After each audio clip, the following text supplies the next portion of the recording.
El aire en la notaría Rizal Asociados era denso, olía a papel viejo y al caro perfume de mi hijo. Estábamos en la sala de juntas principal, justo después de la lectura del testamento de Héctor, mi esposo. El silencio que siguió a las últimas palabras del abogado fue pesado, casi irrespetuoso. Yo, Clara Vargas, a mis 72 años, sentí todas las miradas sobre mí. No eran miradas de compasión por mi duelo, eran de lástima por mi aparente derrota. Los socios menores de la empresa, hombres que vi crecer, me miraban como si ya fuera un fantasma, una reliquia de un tiempo pasado que pronto sería convenientemente olvidada. La gran mesa de caoba pulida reflejaba sus rostros incómodos, ansiosos por retirarse y alinearse con el nuevo poder. Leonardo, mi hijo de 45 años, cerró de golpe su portafolio de cuero italiano. El sonido fue seco, una bofetada en la quietud de la sala. Se ajustó el reloj Patek Philippe en su muñeca, un gesto que siempre usaba para marcar su impaciencia y su estatus. Me miró, no como un hijo mira a una madre en duelo, sino como un conquistador mira un territorio irrelevante. Los socios menores desviaron la mirada, fingiendo revisar sus teléfonos, pero yo sabía que estaban escuchando, memorizando la transferencia de poder.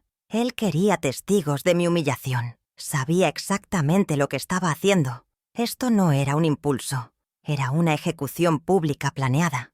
«Bueno, mamá», dijo en voz alta, su tono mezclando falsa compasión con arrogancia. «Al menos tienes dónde guardar tus álbumes viejos. Yo tengo una empresa de $15 millones que dirigir». Cada palabra fue diseñada para minimizarme, para reducir mis 50 años de matrimonio y trabajo a un pasatiempo nostálgico. Me relegaba al ático, a la casa vieja, mientras él se quedaba con el imperio. Los 15 millones eran la cifra que él había negociado con el Fondo de Inversión Extranjero, una venta que planeaba cerrar el viernes siguiente. Para él, yo solo era un cabo suelto sentimental que acababa de ser legalmente atado. Levanté la vista del grano de la madera de la mesa. Mis manos estaban quietas sobre mi regazo. Lo miré directamente a los ojos, sintiendo la indignación fría sentarse en mi pecho. Mi voz salió serena, mucho más calmada de lo que él esperaba.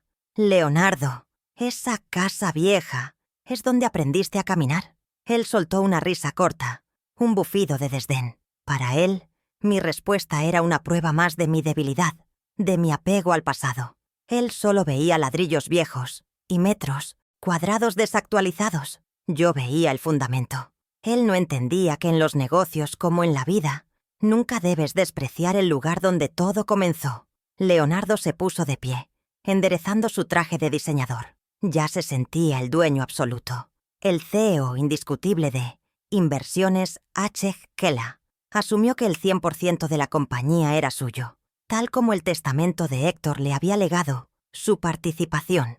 Pero mientras él se pavoneaba hacia la puerta, despidiéndose de los socios con apretones de Mustian Sartsmas, manos firmes, el licenciado Andrés Salgado, el abogado de la familia, un hombre de 60 años leal a Héctor, pero, sobre todo, leal a los hechos, hizo algo inesperado. Sus ojos se encontraron con los míos, ignorando por completo la actuación de Leonardo. Él sabía la verdad que mi hijo había olvidado convenientemente. Con un movimiento discreto, casi imperceptible para los demás, Salgado deslizó una carpeta gruesa sobre la mesa pulida hacia mí. Era de color azul rey. No formaba parte de la pila de documentos del testamento que acabábamos de revisar. En la etiqueta, escrita a máquina, no decía «Testamento de Héctor Díaz». Decía «Activos personales CAB». Mis iniciales, Clara Vargas. Este documento no había sido mencionado en la lectura pública. Era un anexo, una pieza separada que Leonardo, en su prisa por reclamar el premio mayor, no había considerado. El objeto pista crucial estaba ahora en mi posesión. Puse mi mano sobre la carpeta azul. El cartón se sentía sólido, pesado. Leonardo, que ya estaba en el umbral dando órdenes a su asistente por el móvil, ni siquiera volteó a ver. Estaba demasiado ocupado cerrando su venta de 15 millones, asegurándose de que su Maserati estuviera esperándolo abajo. Su arrogancia era su mayor debilidad. Asumía que yo, su madre, la costurera, solo sabía de telas e hilos, Nunca se le ocurrió pensar que yo también sabía de contratos, de números y, sobre todo, de letra pequeña. Él creía que mi mundo era doméstico. Estaba a punto de descubrir que mi mundo era el propietario del suyo. Me quedé sola en la sala de juntas, el eco de la voz de Leonardo todavía flotando en el aire. Los socios se habían ido con él, como una bandada siguiendo al nuevo macho alfa. La humillación había sido pública, precisa y diseñada para anularme, pero al despreciar la casa vieja, habían despreciado la piedra angular. Abrí la carpeta azul. La venganza no necesitaba ser ruidosa. Necesitaba ser metódica, precisa y, sobre todo, estar documentada. Y yo tenía todos los documentos. ¿Qué creía Leonardo que significaba la CLA en Inversiones EG CLA? Estaba a punto de recordárselo. ¿Desde qué ciudad estás viendo cómo esta humillación se transforma en justicia? Cuéntamelo en los comentarios y, si crees que esta historia debe ser contada, apóyame con un like. Leonardo olvidaba convenientemente que yo no fui solo la esposa de Héctor. Yo fui la cofundadora. Antes de los trajes caros y las salas de juntas con vistas panorámicas, estábamos Héctor y yo en la mesa de nuestra cocina en 1995. Yo estaba embarazada de 8 meses de Leonardo, con la espalda dolorida, pero mi mente estaba clara. Sobre el hule de la mesa, dibujé a mano el logo que usaríamos. Fue mi idea fusionar nuestros nombres. Inversiones HX CLA, le dije. El CLA era por Clara, no un simple adorno, sino la mitad de la fundación. Él puso el capital inicial, sí, pero yo puse la visión administrativa, la estructura que él, con su espíritu de vendedor, despreciaba pero necesitabas, desesperadamente. Recuerdo vívidamente la crisis de 1998. La economía se había desplomado y Héctor llegó a casa una noche, pálido como el papel. Clara, no puedo pagar la nómina este viernes, me confesó. Los empleados se irán. Yo no lo dudé. Al día siguiente liquidé mi cuenta de ahorros personal, dinero que había ganado durante una década en mi propio taller de costura, antes de dedicarme a la empresa. Eran $20,000. Se los entregué y le hice firmar un pagaré simple, más por formalidad que por desconfianza en él. Era por proteger mi aporte. Esto es un préstamo a la empresa, no un regalo, le dije. Él firmó. Guardé ese pagaré amarillento en mi caja de patrones de costura, y Leonardo nunca supo que sus regalos de Navidad de ese año los pagó mi antiguo taller. La casa vieja que Leonardo ahora despreciaba fue mi primera inversión, comprada en 1994, antes de casarme, con el dinero de mi trabajo como costurera de alta gama. Era una propiedad de 5.000 metros cuadrados, en las afueras, que todos consideraban un terreno baldío. Cuando ECCLA necesitó su primera fábrica, yo ofrecí la parcela trasera, la parcela B. Construye aquí, Héctor, le dije. Ahorramos el alquiler y crecemos rápido. Él estuvo de acuerdo, pero en el apuro de esos años, nunca formalizamos un contrato de arrendamiento. Él era mi esposo y yo era socia. ¿Quién necesitaría un contrato? Un error de confianza que mi hijo ahora intentaba capitalizar, sin saber que la escritura maestra de esos 5.000 meleplaceras marros seguía intacta, a mi nombre, guardada en la carpeta azul. En 2008, Leonardo fue aceptado en un MBA en el extranjero, algo que costaba $120,000. Héctor y yo estábamos financieramente ajustados, expandiendo la línea de producción. Leonardo estaba furioso. Sentía que merecía esa educación. «¡Es mi futuro!», nos gritó. Héctor no sabía qué hacer. Silenciosamente tomé la escritura de un pequeño local comercial que había heredado de mi madre, donde había funcionado mi primer taller. Fui al banco sola.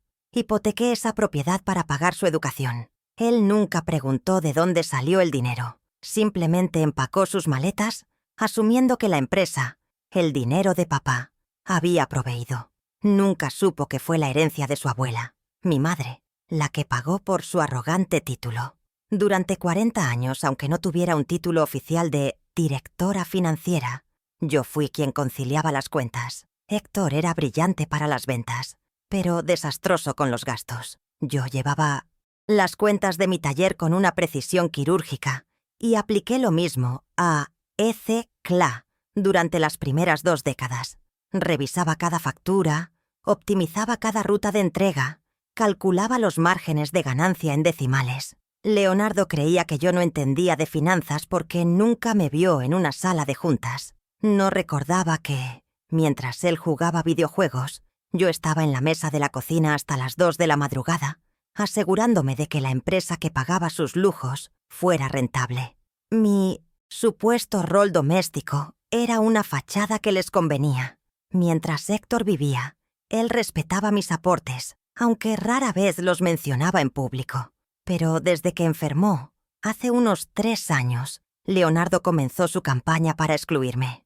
«Mamá, no te preocupes por estas cifras, son complicadas», me decía con condescendencia cuando yo señalaba discrepancias en los gastos de representación. Él inflaba sus comidas, sus viajes, sus autos, todo cargado a la empresa. Yo veía los números y callaba, esperando el momento adecuado, acumulando la información.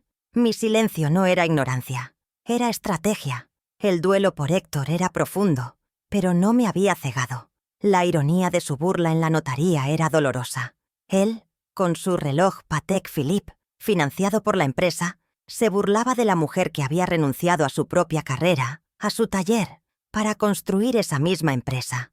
El taller de costura no era un pasatiempo, era un negocio próspero, que yo misma cerré en 1999 para asumir la dirección administrativa de AEC CLA, sin salario, reinvirtiendo todo en el crecimiento. Lo hice para que mi familia, para que Leonardo, tuviera el futuro que yo no tuve. Sacrifiqué mi independencia financiera por un proyecto común que mi hijo ahora reclamaba como exclusivamente suyo.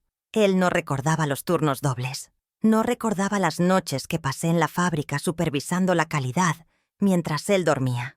No recordaba que la primera gran expansión, la que compró la maquinaria alemana en 2002, se financió porque yo renegocié personalmente la hipoteca de nuestra casa familiar, poniendo mi firma junto a la de Héctor.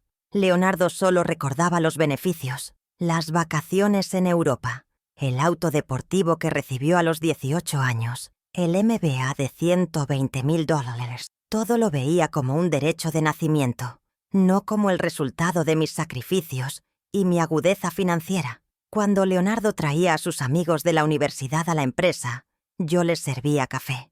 Él me presentaba como mi madre, nunca como la cofundadora. Yo acepté ese rol con la dignidad silenciosa de quien sabe la verdad. Dejé que él brillara, creyendo que algún día maduraría y reconocería la estructura que lo sostenía. Pero Héctor enfermó demasiado rápido, y el poder corrompió a Leonardo antes de que la gratitud tuviera tiempo de florecer.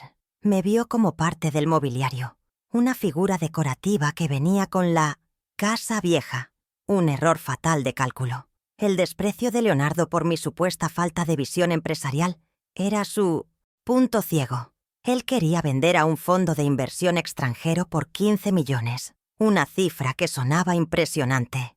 Pero yo sabía que el valor real de los activos, incluyendo el terreno de la fábrica que él creía propiedad de la empresa, superaba los 25 millones. Él estaba vendiendo rápido para liquidar y vivir de rentas. Yo había construido para perdurar. Él veía un cheque, yo veía un legado. Y él estaba a punto de descubrir que la dueña de ese legado no estaba lista para jubilarse.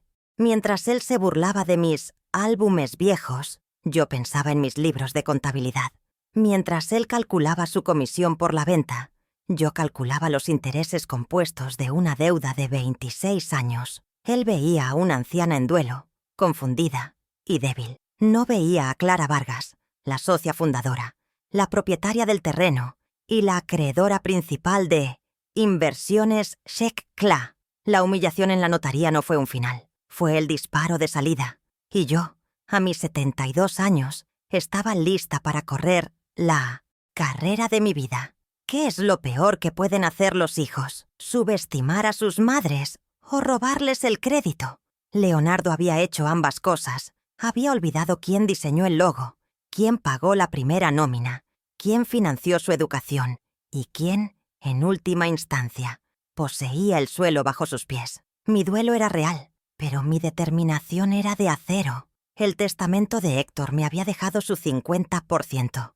pero la carpeta azul que Salgado me entregó contenía la prueba de que el otro 50% siempre había sido mío. Y ese 50% venía con el terreno. Regresé a la casa vieja. El silencio era absoluto, roto solo por el tic-tac del reloj de pared, el mismo que midió las horas de mi trabajo durante décadas. Leonardo se había ido en su Maserati, probablemente a una comida de celebración con los socios menores que ahora lo adulaban.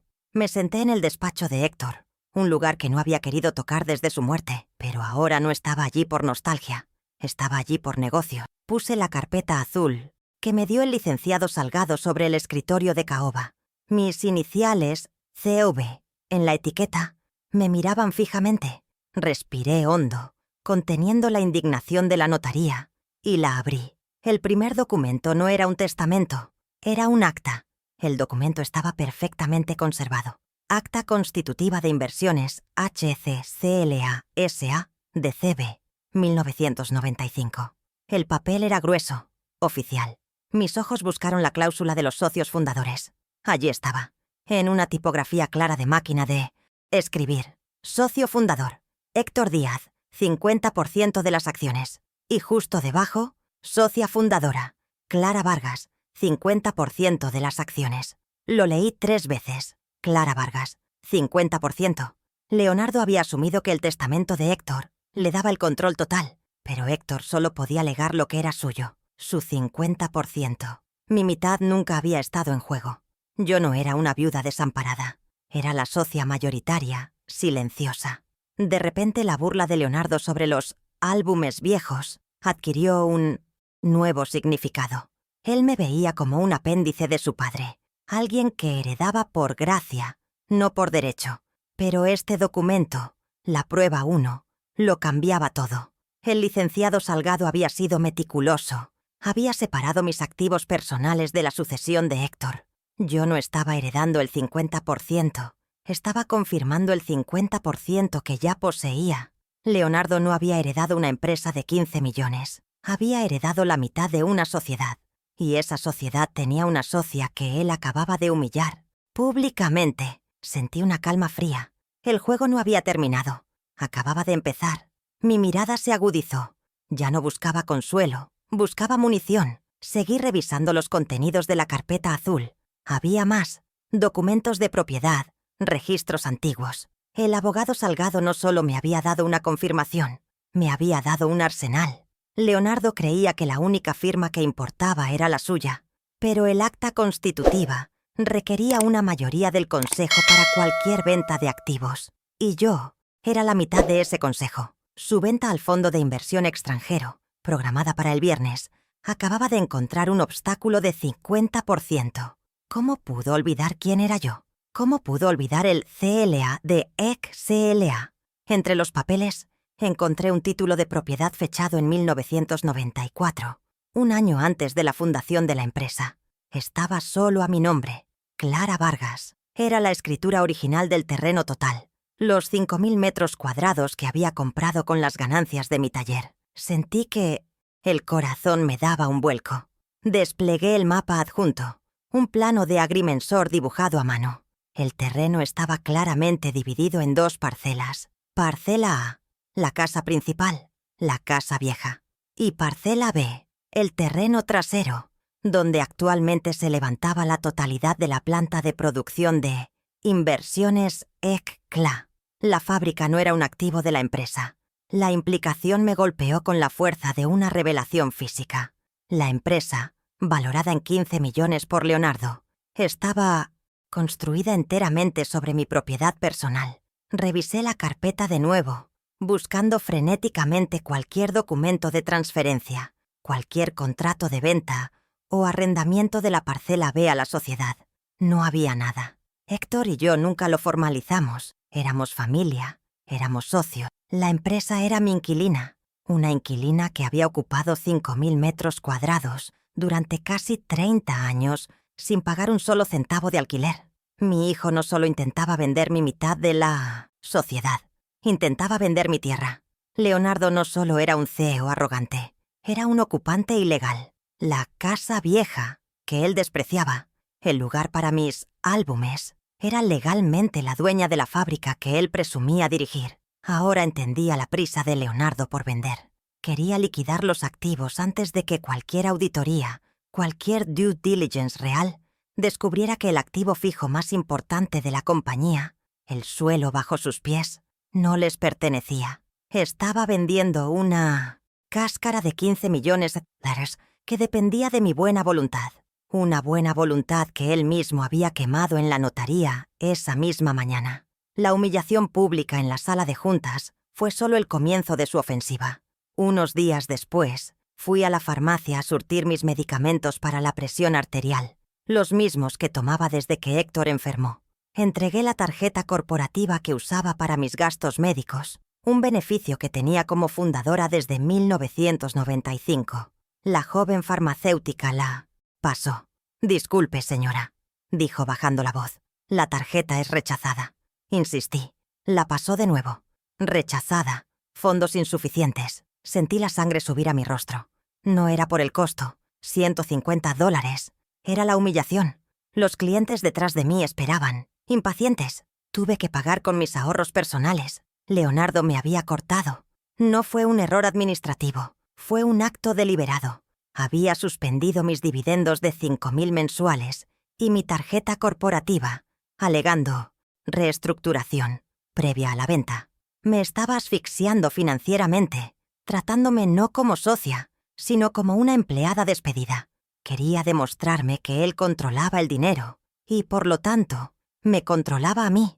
Quería que sintiera el pánico de una anciana sin ingresos. Este movimiento cambiaba la dinámica. Esto ya no era solo sobre el patrimonio, era sobre mi supervivencia financiera inmediata. Él quería que yo llegara a la venta del viernes, rogando por las migajas. Esa misma tarde, mientras mi presión arterial hervía por el incidente de la farmacia, Leonardo envió a 2 hombres a mi casa. Eran tasadores. Los vi desde la ventana de la cocina, midiendo mi jardín, el lugar donde Leonardo aprendió a caminar. Ni siquiera me había avisado. Salí. «Disculpenos, señora», dijo uno. «El señor Díaz nos envió a tasar la propiedad para la venta del paquete. La casa vieja estaba incluida en la venta de 15 millones.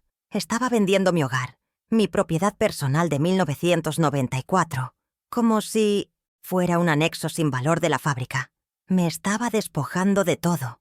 La ira fría me dio un nuevo propósito. Regresé a la casa vieja, pero esta vez no al despacho de Héctor. Fui a mi antiguo cuarto de costura, un lugar que Leonardo nunca pisaba, lleno de maniquíes y patrones de tela. Allí, en un viejo escritorio de madera, guardaba mis archivos personales de antes de la empresa. Abrí el cajón inferior. Debajo de cajas de hilos y botones, había una caja de metal oxidada. Dentro, bajo mis diplomas de corte y confección, estaba el pagaré original de 1998. El papel estaba amarillento, pero la tinta de Héctor era inconfundible. «Debo y pagaré a Clara Vargas la suma de $20.000 USD». La firma de Héctor estaba allí. El préstamo que salvó a la empresa de la quiebra en su primer año de crisis. Los $20.000 que usé de mi taller de costura para cubrir la nómina. Nunca se lo había cobrado a Héctor. Siempre lo reinvertíamos. Pero legalmente era una deuda corporativa válida. Una deuda que, con 26 años de intereses compuestos no pagados, ascendía a una suma considerable. Ahora tenía la prueba 3. No solo era la socia, 50-50, y la dueña del terreno. También era una acreedora principal. La empresa tenía una deuda conmigo. Una deuda que ascendía, según mis cálculos rápidos, a más de $95.000. Este pagaré era más que dinero. Era la prueba de mi sacrificio fundacional.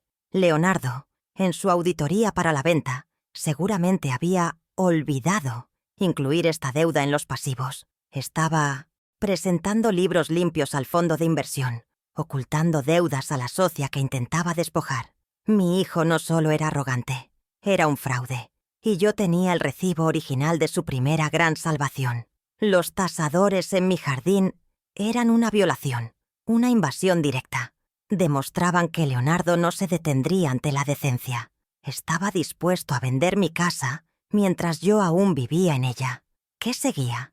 ¿Intentaría declararme incompetente para acelerar la venta? El riesgo ya no era solo financiero o patrimonial, era sobre mi libertad. Si él estaba dispuesto a mentir sobre la propiedad de la tierra, mentiría sobre mi estado mental. Necesitaba moverme rápido, pero con la precisión de un corte de patrón. Decidí que necesitaba ver el alcance total de su traición. Sabía que Leonardo a veces trabajaba desde la casa vieja, por las noches, usando el despacho de Héctor como si fuera suyo. Esa noche, esperé a que saliera a cenar con sus compradores. Dejó su laptop abierta sobre Slahon, escritorio, conectada y zumbando. Sentí un escalofrío. Esto era una invasión a su privacidad, sí, pero él había invadido mi hogar, mis finanzas y mi dignidad primero. Me acerqué. La pantalla estaba encendida, mostrando su bandeja de salida de correos. El último correo enviado era al representante principal del fondo de inversión, un tal señor Thompson. El asunto era cierre de venta, CLA. Detalles finales. Mi respiración se detuvo. Leí el cuerpo del mensaje. Señor Thompson, le aseguro que la propiedad total está incluida. Mi madre no es un problema. Está confundida por el duelo, algo senil, y yo tengo el poder legal total. La casa vieja se incluye en los 15 metros como bono de activo fijo. Cerramos el viernes sin falta. Senil. Me estaba declarando loca. Me estaba pintando como una anciana incompetente ante sus socios comerciales para facilitar el robo de mi patrimonio. No solo me estaba robando la empresa que yo había fundado, la tierra que yo había comprado y el dinero que yo había prestado. Me estaba robando mi identidad, mi cordura. Sentí el hielo correr por mis venas. Esto era más que avaricia. Era una traición absoluta. Saqué mi teléfono móvil, el que él consideraba demasiado complicado para mí, y fotografié la pantalla. La prueba 4 estaba asegurada. Las piezas del rompecabezas encajaron con una claridad brutal. El acta constitutiva, mi 50%, la escritura del terreno, mi propiedad de la fábrica, el pagaré, mi deuda, y ahora esto, la prueba de su intención fraudulenta. Leonardo no estaba cometiendo un error, estaba ejecutando un golpe calculado. Creía que yo era una reliquia emocional, demasiado débil por el luto y demasiado anticuada para entender sus finanzas modernas. Había subestimado a la costurera. Había olvidado que una costurera sabe que todo depende de la precisión de las líneas ocultas. Mi plan comenzó a formarse en ese instante. Ya no era una reacción a sus ataques, era una estrategia ofensiva. Tenía las 4 pruebas tangibles, sabía dónde obtenerlas, cómo se veían y el impacto devastador de cada una. Leonardo había fijado la fecha de su triunfo para el viernes, en la junta de socios. No sabía que, con ese correo electrónico llamándome senil, acababa de confirmar la fecha y el lugar de su propia caída. Ya no se trataba de salvar mi casa o mi dinero, se trataba de recuperar mi nombre. El licenciado Salgado me había dado la carpeta azul por una razón. Él conocía a Héctor y conocía los documentos. Me había dado las herramientas, confiando en que yo, Clara Vargas, sabría cómo usarlas. La humillación en la farmacia, los tasadores en mi jardín, todo había sido diseñado para quebrarme. Pero en lugar de romperme, habían afilado mi resolución. Leonardo quería una venta rápida de 15 millones. Yo iba a asegurarme de que obtuviera una auditoría completa de 30 años. Me alejé de su laptop y apagué la luz del despacho. La casa vieja volvió a quedar en silencio.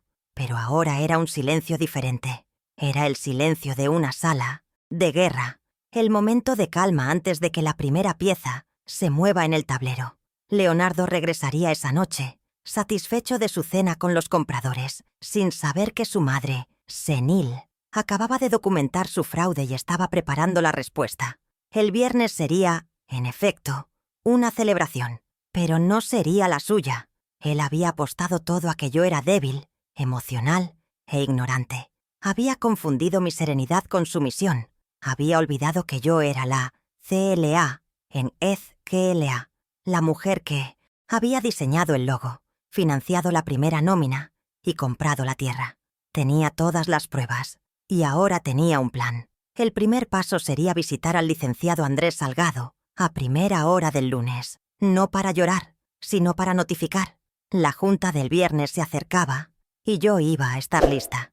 El lunes a las 10:00 a.m. en punto, entré a la oficina del licenciado Andrés Salgado. Su despacho olía a cuero viejo, a libros de leyes y a café recién hecho. Un aroma de orden y consecuencias. No había lágrimas en mis ojos, solo determinación. Puse la carpeta azul, Activos Personales CB, sobre su escritorio de roble.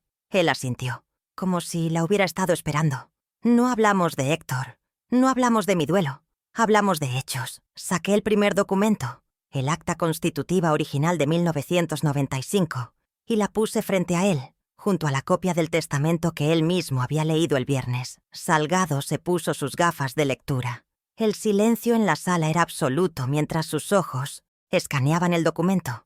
Recorrió la cláusula de socios fundadores. Héctor Díaz, 50%. Clara Vargas, 50%. Sus dedos tamborilearon sobre el escritorio. No mostró sorpresa, sino la satisfacción de un hombre cuya lealtad a los hechos finalmente era requerida. Levantó la vista por encima de las gafas. Clara, esto es inequívoco. El testamento de Héctor le dio a Leonardo su 50%. Su 50% nunca fue parte de la sucesión. Nunca estuvo en juego. Yo asentí. No sentí euforia, solo una fría confirmación. Yo era la socia, no la viuda desamparada. Leonardo no heredó una empresa, dije en voz baja. Heredó una sociedad, y yo soy la otra socia. Salgado asintió. Exactamente. Cualquier venta de activos fijos como la planta o la empresa misma requiere la aprobación de la mayoría del consejo. Usted es la mitad de ese consejo. Su firma es indispensable, y él lo sabe, o debería saberlo. La arrogancia de mi hijo lo había cegado. Asumió que mi 50% se había disuelto con mi matrimonio o mi vejez. Asumió. Mal. La ley estaba de mi lado, escrita en tinta de 1995. Entonces, deslicé sobre el escritorio la prueba 2, la escritura del terreno de 1994. Y hay más, licenciado. Le señalé la fecha, anterior a mi matrimonio, y mi nombre como única propietaria. Le mostré el mapa del agrimensor adjunto. Parcela A, la casa. Parcela B, la fábrica. Los ojos de Salgado se abrieron un poco más. Esto, aparentemente, ni él lo había revisado en detalle. Cruzó los brazos, releyendo la cláusula de delimitación. El ruido de la calle parecía haberse desvanecido. Él entendió la magnitud de esto. Clara, dijo, y su voz tenía un nuevo peso. Usted no solo es socia, usted es la dueña, es la propietaria del 100% del terreno donde opera la fábrica. Hizo una pausa, conectando los puntos con la velocidad de un abogado veterano. La empresa Inversiones H. Kela es su inquilina. Y por lo que veo aquí, una inquilina que no tiene contrato de arrendamiento. El camino se iluminó frente a nosotros. Leonardo no. Solo estaba intentando vender mi parte de la sociedad. Estaba intentando vender mi tierra. Mi casa vieja era dueña de todo. El martes fue el día de la deuda. No fuimos a la empresa. Actuamos quirúrgicamente. El licenciado Salgado preparó una solicitud formal de auditoría de deuda, dirigida no a Leonardo, sino al Contralor General de la empresa, el señor Benítez, un hombre que llevaba 30 años en la compañía y que recordaba cuando yo conciliaba las cuentas en la mesa de la cocina. Enviamos la solicitud por mensajería certificada, exigiendo una respuesta en 24 horas. Queríamos que los números hablaran antes que nosotros, creando un rastro de papel interno que Leonardo no pudiera borrar. Adjunto a la solicitud, enviamos una copia notariada del pagaré original de 1998. Prueba 3. El papel amarillento con la firma de Héctor, prometiendo pagarme los $20,000 que salvaron la nómina. No era una sugerencia, era la presentación de un pasivo vencido. Incluí mi propio cálculo meticuloso, detallando los 26 años de intereses compuestos no pagados, ajustados a la inflación según las tasas del Banco Central. Mi época de costurera me enseñó a ser precisa con los números. Cada centavo cuenta. El señor Benítez, el contralor, no tardó 24 horas. Llamó a la oficina de Salgado esa misma tarde. El martes. Sonaba nervioso, atrapado entre su nuevo jefe arrogante y los hechos contables. Salgado puso la llamada en altavoz. «Licenciado», dijo Benítez, su voz temblando ligeramente. Recibí la solicitud de la señora Vargas. Verifiqué el pagaré en los archivos históricos. Es completamente válido. Nunca se pagó. Se oía el tecleo de su calculadora. Hubo un silencio mientras recalculaba mis cifras. Los cálculos de la señora Vargas son correctos, admitió Benítez finalmente. La deuda de $20.000 de 1998, con los intereses y ajustes correspondientes, asciende hoy a $95.000. Salgado me miró. Yo permanecí impasible. $95.000. Un pasivo no declarado que Leonardo, en 1800, su prisa por cerrar la venta de 15 millones, había ocultado a los compradores. Estaba cometiendo fraude, y ahora el contralor de su propia empresa lo había confirmado. La primera grieta en su imperio estaba abierta. Leonardo estaba vendiendo una empresa con deudas ocultas a su propia madre, la fundadora. No solo me había cortado mis $5.000 de dividendos, me debía casi $100.000. Este descubrimiento, esta mini revelación financiera, era solo la primera onda de choque. El verdadero terremoto estaba por venir. Sabía que él ignoraría esta deuda. La trataría como un tecnicismo, confiando en que yo no tenía poder real. Pero el poder no venía del pagaré, venía del suelo. Y ahora íbamos a usar el suelo. Dime en los comentarios qué harías tú con esta prueba del pagaré. Si crees que la justicia silenciosa es la más fuerte, apóyame con un like.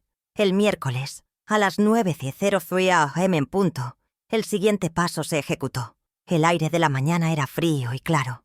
Yo no estuve allí. Me quedé en mi jardín, podando mis rosas, pero imaginé la escena con perfecta claridad. Un notario público, un hombre severo contratado por Salgado, entrando al vestíbulo de mármol de Inversiones EZCLA. Los empleados jóvenes, acostumbrados al estilo ruidoso de Leonardo, debieron mirarlo con confusión. Él no pidió una cita, solicitó la presencia de la asistente ejecutiva de Leonardo. El notario no entregó una carta simple, entregó una notificación extrajudicial formal en un sobre sellado y timbrado.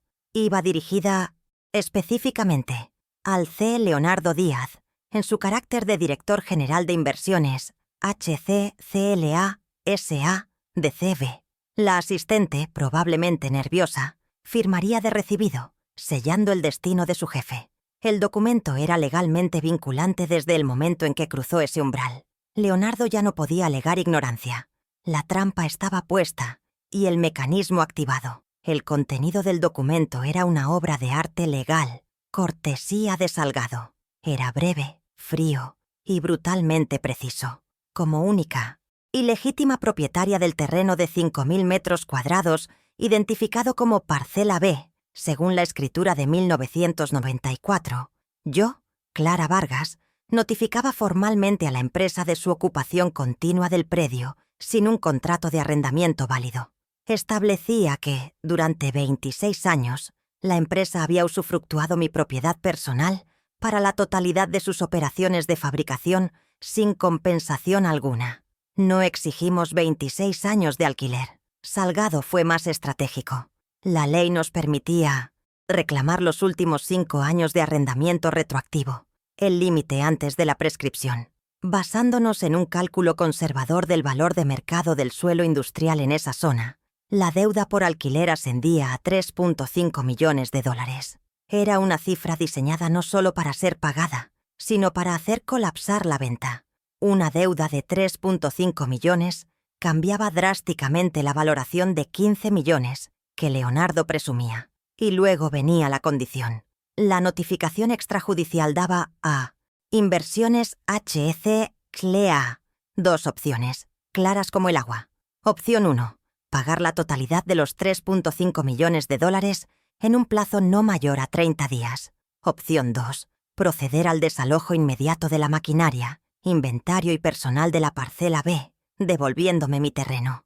El reloj de Leonardo acababa de empezar a correr. Tenía 30 días antes de que la dueña de la casa vieja viniera a reclamar el terreno de su fábrica. El jueves, el día antes de la gran celebración de Leonardo, sabíamos que él estaría en modo de pánico, intentando desesperadamente contactar a sus abogados para encontrar una forma de enterrar esto, de llamarme senil, de nuevo, de anular la escritura. Pero no le dimos tiempo para formular una defensa. A las 9:00 am del jueves, ejecutamos el cuarto paso de mi plan silencioso. Esta vez, el objetivo no era Leonardo, era el fondo de inversión. Los compradores. Salgado envió una comunicación formal, por los canales legales más rápidos, a las oficinas corporativas del SAS, fondo de inversión que intentaba comprar la empresa. No fue una carta de cese y desistimiento, fue una carta de divulgación de hechos materiales. Era un torpedo dirigido directamente a la línea de flotación de su due diligence. Los negocios de $15 millones se basan en la confianza y en la divulgación completa. Leonardo había fallado en ambas. La carta era un resumen de nuestra posición. Primero, notificaba formalmente a los compradores que la venta no estaba autorizada. La señora Clara Vargas, propietaria legal y registrada del 50% de las acciones, prueba 1 adjunta, no había dado su consentimiento para la venta y, de hecho, se oponía activamente a ella. Sin mi firma, la venta era nula. Segundo, informaba al fondo que la empresa tenía pasivos materiales significativos, no declarados en los libros presentados por Leonardo. Enumeramos esos pasivos con precisión clínica. Una deuda vencida de $95.000 con una socia fundadora, según pagaré. Prueba 3 adjunta. Y, lo más devastador, una deuda contingente de $3.5 millones en alquileres retroactivos adeudados a la propietaria del terreno, donde se asienta el 100% de la fábrica. Prueba 2 adjunta.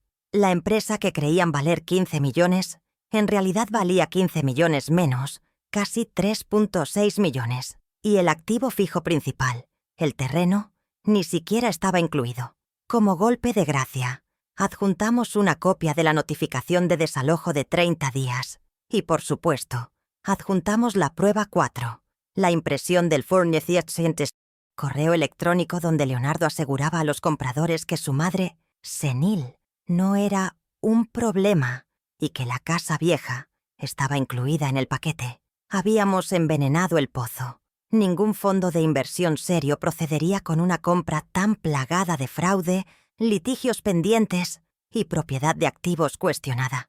Habíamos matado la venta 24 horas antes de que se celebrara. Leonardo había convocado a la junta de socios para el viernes a las 3:00 p.m. Su asistente había enviado recordatorios esa misma mañana, decorados con globos virtuales, para celebrar la venta de 15 millones. No la cancelé. Dejé que los socios menores se reunieran. Dejé que los representantes del fondo de inversión llegaran, si es que aún se atrevían a aparecer. Permití que Leonardo preparara su discurso de victoria. Sería una celebración, sí, pero la celebración sería la mía. El viernes por la mañana, el día de la supuesta celebración, la casa se sentía como el ojo de un huracán. Había una calma, tensa, antinatural. A las 11:00 am, sonó mi teléfono. Era el licenciado Salgado. Su voz era controlada, pero vibraba con una energía contenida. Clara, han mordido el anzuelo. Más que morderlo, se lo han tragado entero. El fondo de inversión había recibido nuestro paquete de divulgación material el jueves por la tarde. Habían pasado la noche en pánico, revisando los documentos con sus propios equipos legales en Nueva York. La venta de 15 millones de dólares estaba, en sus palabras, mortalmente comprometida. Los representantes del fondo habían solicitado una videoconferencia de emergencia esa misma mañana. No querían esperar a la junta de las 3:00 p.m. convocada por Leonardo. Querían hablar con la verdadera dueña. A las 11:15 am, estaba sentada frente a la laptop en el despacho de Héctor, con Salgado a mi lado. En la pantalla aparecieron dos rostros severos. El señor Thompson, el mismo que recibió el correo sobre mi senilidad, y una mujer que se presentó como la jefa del departamento legal. No hubo cortesías. Thompson fue directo. Señora Vargas, recibimos su notificación. ¿Es usted consciente de las implicaciones de fraude que está alegando contra el señor Díaz? Mantuve mi voz serena, casi didáctica. Señor Thompson, yo no estoy alegando nada. Estoy presentando hechos. Hechos que mi hijo, en su prisa, omitió. Con la ayuda de Salgado compartí mi pantalla. Primero el acta constitutiva de 1995. Clara Vargas, 50%. Segundo, la escritura de 1994. Propietaria, por, única, Clara Vargas, con el mapa de la parcela B. La abogada del fondo tomó notas frenéticamente. Como pueden ver, continué, no solo soy la socia 50-50, sino también la arrendadora del 100% del activo físico principal. El señor Díaz no tiene la autoridad para vender mi parte, y ciertamente no tiene la autoridad para vender mi tierra. Hubo un silencio glacial. El señor Thompson se quitó las gafas y se frotó el puente de la nariz. Nos aseguró que usted estaba indispuesta, confundida. Leí la frase de su propio correo electrónico. ¿Senil? ¿Esa fue la palabra que usó?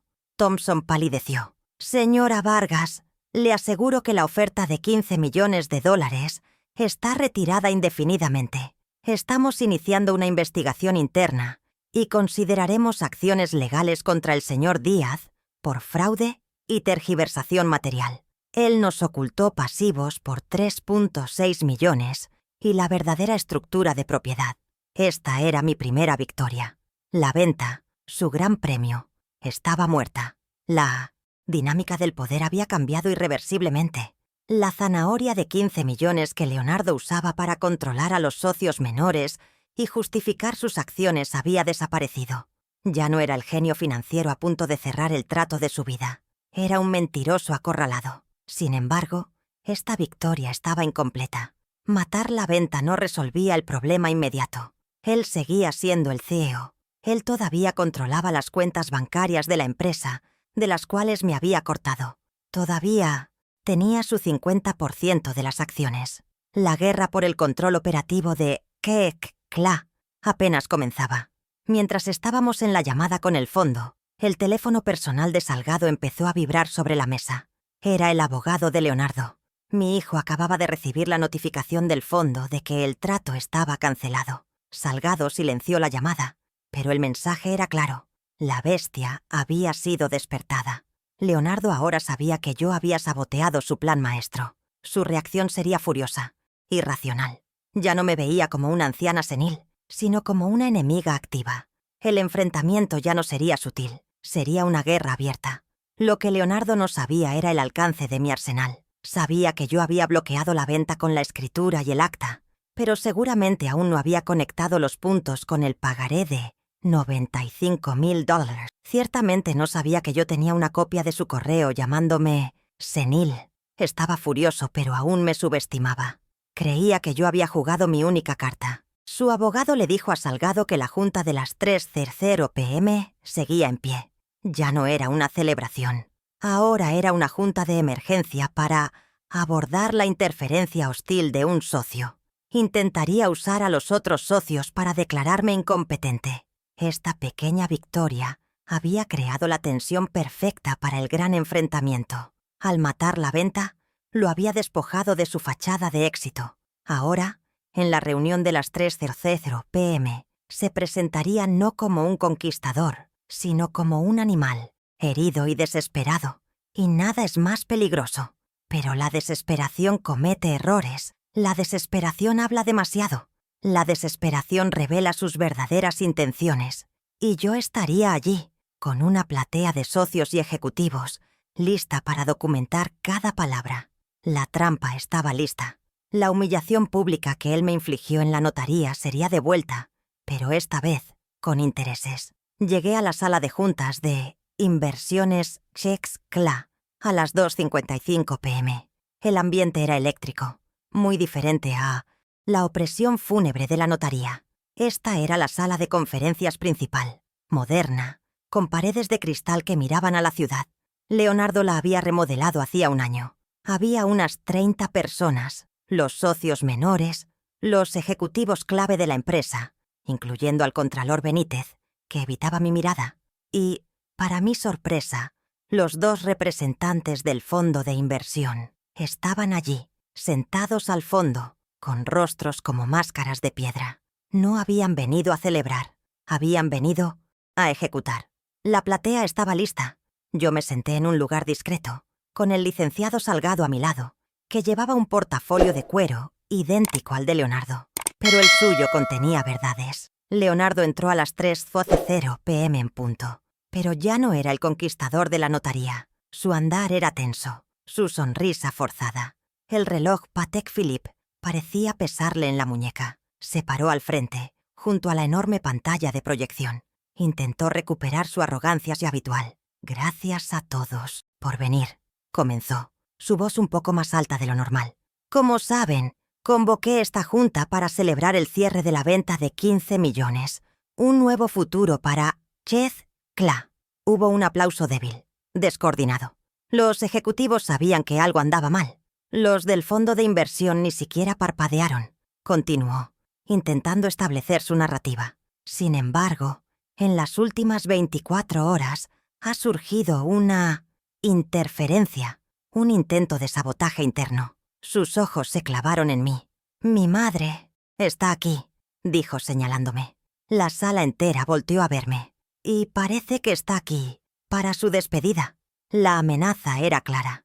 Intentaría usar esta junta para marginarme, para pintarme como la anciana senil que había descrito en sus correos. Era su último intento desesperado por salvar su autoridad.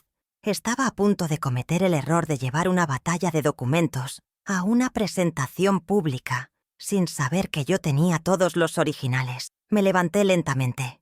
Mi movimiento fue sereno, sin prisa. Toda la sala contuvo la respiración. Caminé los pocos pasos hasta el frente, quedando a su lado, frente a la platea. Podía oler su costosa colonia mezclada con un ligero olor a miedo. «Gracias, Leonardo», dije, mi voz tranquila pero amplificada por el micrófono de la mesa. «Quiero, de hecho, agradecer personalmente al fondo de inversión por su interés en nuestra compañía». Los dos representantes me miraron fijamente, pero como socia fundadora y dueña del 50%, debo informarles que la venta no procederá. Un jadeo colectivo recorrió la sala. El contralor Benítez se hundió en su silla. Leonardo se puso rojo.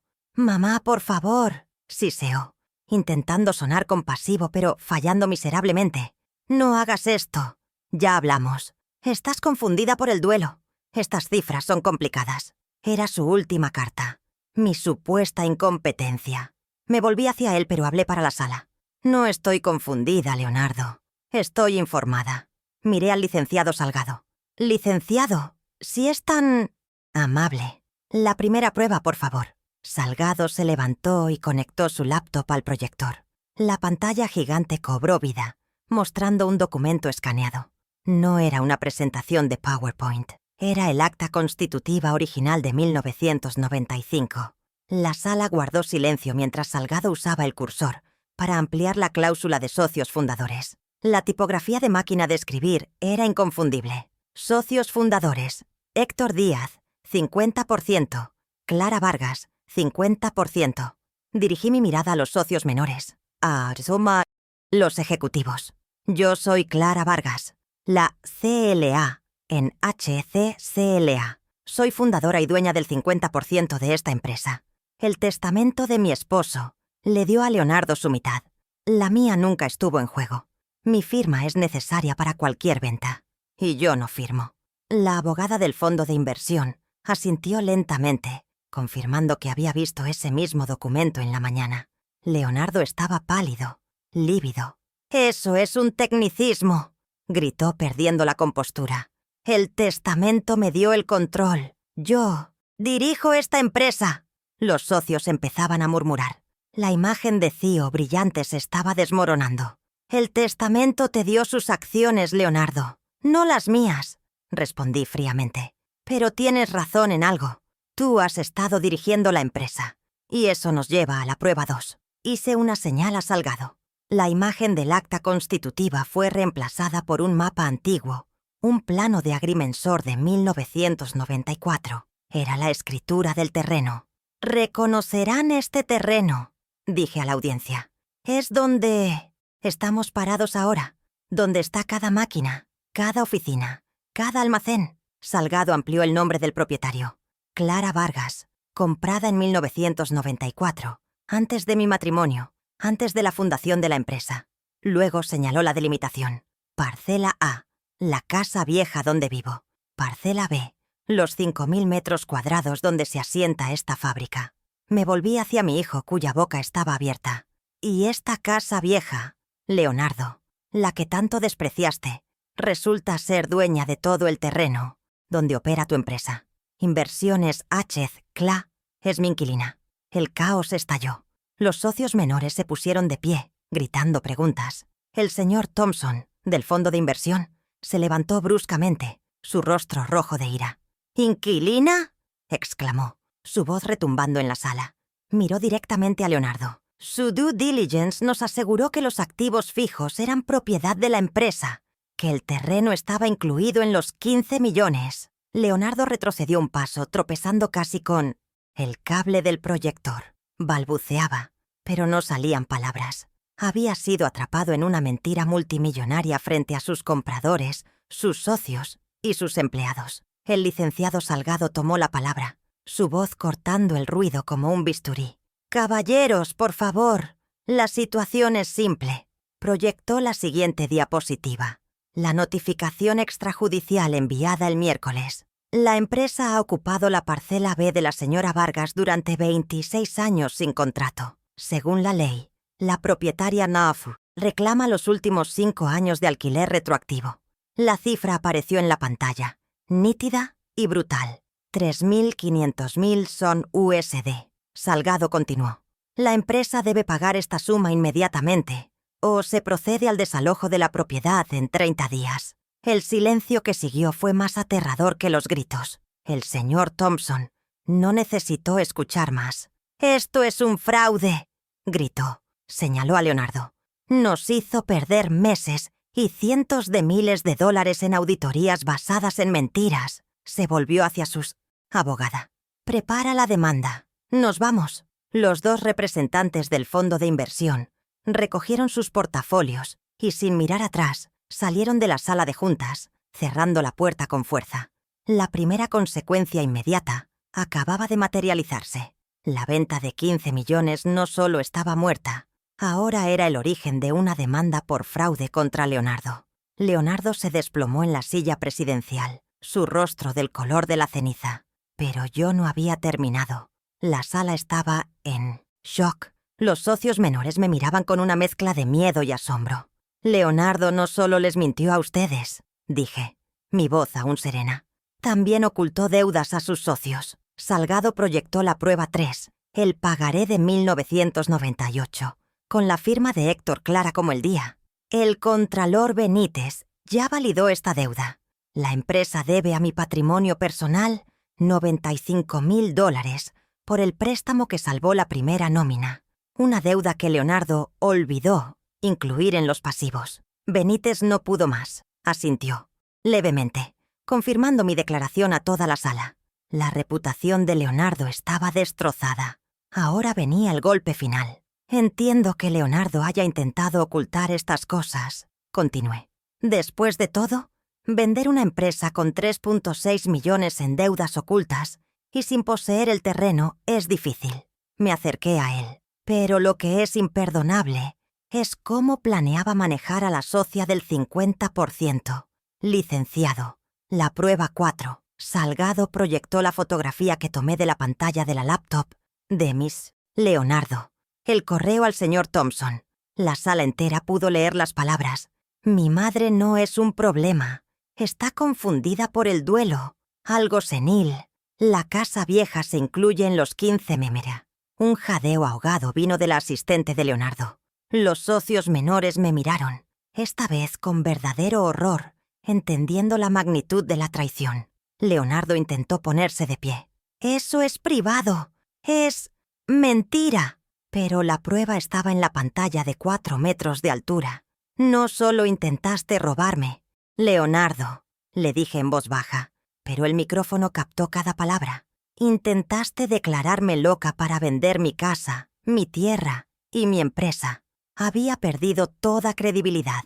Su poder, construido sobre la arrogancia y las mentiras, se evaporó en ese instante.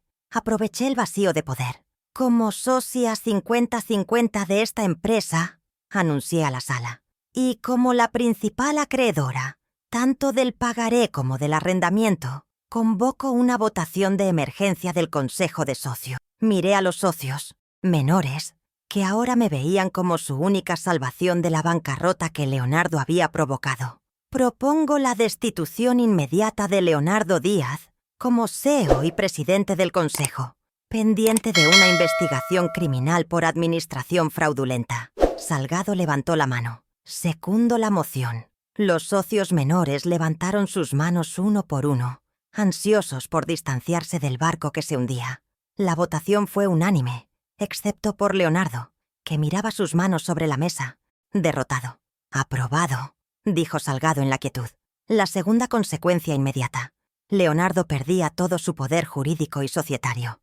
Ya no era el jefe. Era un socio minoritario bajo investigación. Asumo la presidencia del Consejo de Inversiones ECKLA de forma inmediata, declaré. Señor Benítez, como primera orden, le instruyo que congele todas las cuentas personales y tarjetas corporativas de Leonardo Díaz y suspenda su salario, pendiente del resultado de la auditoría sobre su intento de vender activos que no le pertenecían. La tercera consecuencia, el castigo patrimonial, el Maserati, el reloj Patek, los almuerzos caros, todo eso acababa de terminar. Leonardo levantó la vista, sus ojos inyectados en sangre, llenos de odio. Había perdido la venta, había perdido el control y había perdido el dinero. Todo en menos de 15 minutos. Había sido despojado de su armadura de estatus frente a la misma gente ante la cual me había humillado. Señor Benítez, añadí, prepare una transferencia de $5.000 a mi cuenta, mis dividendos, y pague mi factura de la farmacia. Con intereses. Leonardo se levantó violentamente, tirando la silla al suelo. «No puedes hacerme esto. Es la empresa de mi padre». «No, Leonardo», repliqué, sosteniendo su mirada. «Es la empresa de tu padre y de tu madre. Y acabas de intentar defraudar a tu madre». Me miró con una furia que nunca había visto, pero no dijo nada. Sabía que estaba legalmente acabado. Se dio la vuelta y salió de la sala de juntas, empujando la puerta. Pero esta vez no era una salida triunfal. Era la huida de un hombre destrozado, despojado de su poder, su dinero y su reputación. Todo por despreciar una casa vieja. La sala quedó en silencio, procesando el terremoto. Los socios me miraban, esperando. El licenciado Salgado comenzó a guardar sus documentos en el portafolio. Yo me acerqué a la ventana, mirando la ciudad que se extendía abajo. La fábrica, mi fábrica, seguía operando en el terreno de abajo. Mi terreno. La humillación de la notaría se sentía como si hubiera sido hace una vida. Había recuperado mi empresa, había protegido mi patrimonio, pero lo más importante, había recuperado mi nombre. La mujer senil era ahora la presidenta del consejo. Me volví hacia los socios restantes. «Señores», dije, mi voz tranquila de nuevo, «tenemos mucho trabajo que hacer. Lo primero es renegociar con el fondo de inversión, pero esta vez con el precio real. El valor de esta empresa es de 25 millones más el alquiler del terreno. Lo segundo es una auditoría completa de los últimos 3 años de gestión de Leonardo. No habrá más gastos de representación inflados». Vieron a la costurera, a la mujer que había llevado las cuentas en la mesa de la cocina durante 20 años, y por primera vez entendieron quién tenía realmente el control. Ahora ocupo la oficina principal. Es la que era de Héctor, y la que Leonardo redecoró con un lujo frío y minimalista. Todo cristal y acero. La gran mesa de caoba pulida sigue aquí, pero en la esquina donde él solía tener sus trofeos de golf, he colocado mi antigua máquina de coser, Singer. Es el modelo de hierro negro, pesado, de 1950. Los nuevos ejecutivos la miran con curiosidad, pero yo la veo como lo que es, un recordatorio. Un recordatorio de que mi precisión para las finanzas no nació en una escuela de negocio, sino en un taller de costura, donde 1 milímetro de error arruina el patrón completo. Mi rutina se transformó. Ahora llego a las 8 a.m., reviso los balances antes que nada, y el olor a aceite de máquina se mezcla con el del café. Mi primera orden como presidenta del consejo no fue una celebración, fue una auditoría forense. Congelé cada cuenta corporativa que Leonardo controlaba. El arrendamiento de su Maserati fue cancelado esa misma tarde. El auto fue recogido del estacionamiento antes del anochecer. Todos los gastos de representación por encima de $500 fueron suspendidos indefinidamente. Establecí un nuevo límite. Cualquier cheque, cualquier transferencia, cualquier gasto superior a $1,000 requiere ahora 2 firmas, la del Contralor Benítez y la mía. Cada centavo de Kexla debe pasar por la aprobación de la mujer senil, que supuestamente solo sabía de álbumes viejos. Y luego, establecí la regla más importante. El lunes siguiente, el licenciado Salgado formalizó el contrato de arrendamiento entre la empresa Inversiones HC-CLA y yo, Clara Vargas, como propietaria de la parcela B. La renta mensual quedó fijada en $60,000. Este pago no es un dividendo de socia, es el alquiler de mi tierra. Es el reconocimiento legal y financiero de que la empresa es mi inquilina.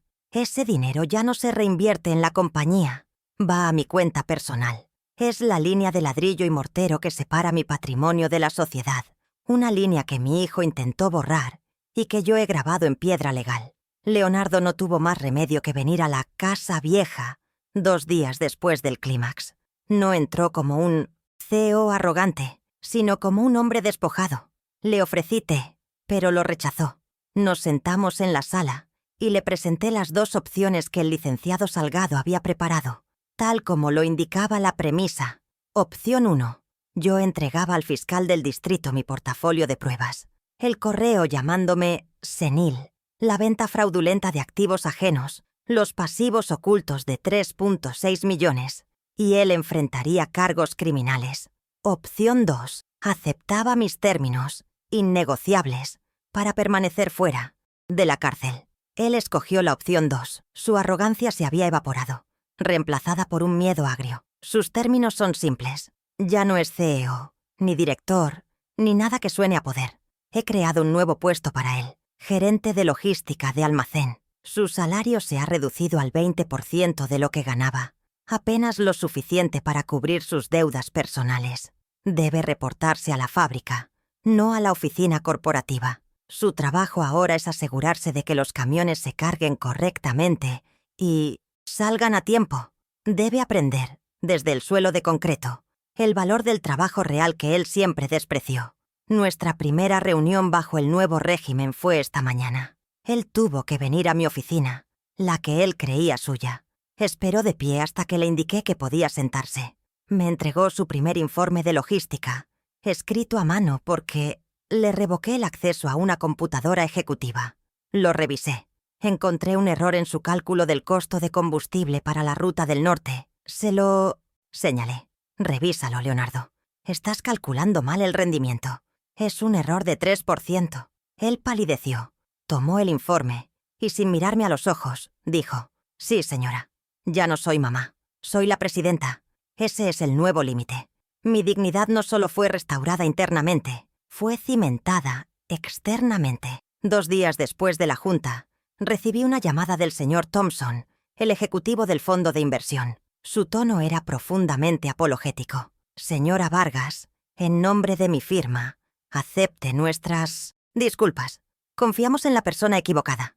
Le respondí que las disculpas no eran necesarias, pero la precisión sí. Les informé que la empresa no valía 15 millones, sino 25 millones, y que el terreno no estaba incluido. «¿Sigue interesado?», le pregunté. Hubo una pausa. «Absolutamente», respondió.